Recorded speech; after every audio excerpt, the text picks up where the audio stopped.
everybody, happy Thursday and happy New Year. I'm sorry my video didn't come out really quickly yesterday. I almost forgot, and then it was after the New Year and I'm like, crap, I gotta release that for you guys. So I hope you liked the little Wednesday wisdom I put out. Now today, obviously it's Thursday, so I'm on Twitter, and some of you asked your questions, and I actually have two journal topics slash to-dos because I know a lot of us are reflecting this time of year, and I thought it might be a good idea to do two of those. So I just have actually one question. I'm sure many of you who struggle with body image issues or eating disorders are struggling with this a lot right now. And the question is, hey Katie, weight exercise plans and their bodies. Everyone is doing this now. It makes me feel guilty for not doing what everyone else is doing with New Year diets. This time of year is really triggering. Everyone I know seems to be dieting or talking about food. How can I deal with this? Now, I know there's a lot on television, online, everything. New Year, we got to lose weight, join the gym, do this, get these new workout clothes, all of this stuff about no carbs. We're going to do all of this. Now, I would encourage you to spend time every day, because we're around that negative stuff every day. We need to spend time every day reflecting on how thankful we are for our bodies. I know this sounds really ridiculous and it's kind of hard, but I've talked a lot about like body image work before, and I used to run this body and soul group, and we used to spend time every day writing out reasons that we're thankful for our bodies, things they've done for us. And then I would also encourage you to take time while you're doing that to write the things that people are saying, like, oh, I should lose weight, and what automatic thoughts you have, like, oh, my stomach is fat, or I'm lazy, or I need to lose weight. And then I want you to talk logically back to it.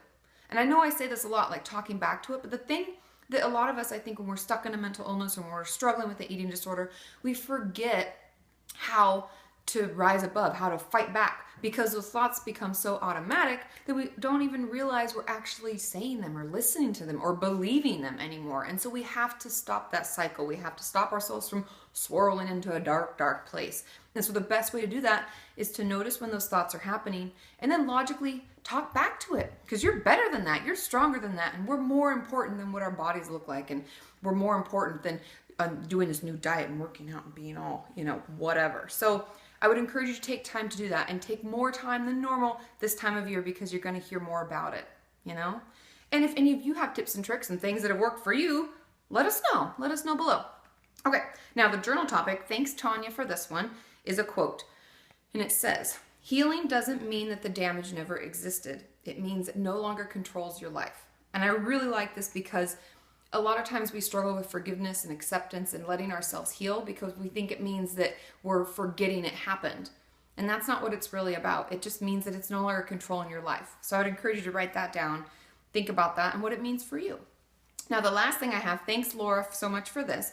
This is an idea, a journal topic kind of to-do slash idea. And it says, and I'm not into resolutions, but I like this. It says, on New Year's Eve, fill a jar with 20 small goals.